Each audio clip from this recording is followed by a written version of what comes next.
البنك المركزي العراقي صدر قرار جديد يقول أي مواطن يريد يشتري عقار سعره 100 مليون فما فوق لازم يودع فلوسه بالمصارف، وموظف المصرف راح يسألك عن مصدر أموالك، من أين لك هذا، وأنت لازم تثبت له هذا الشيء، وإذا ما قدرت تثبت له هذا الشيء راح تنحجز أموالك.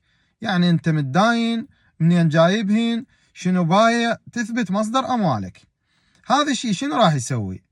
راح يشجع بعض الموظفين الفاسدين اللي يحبون الرشوة، يقول لك عيد وجاب العباس، هذا إذا ما تورق لي ما مشيك، أحجز فلوسك، أظل آخرك، فأنت شنو غصبا عليك لازم تدفع.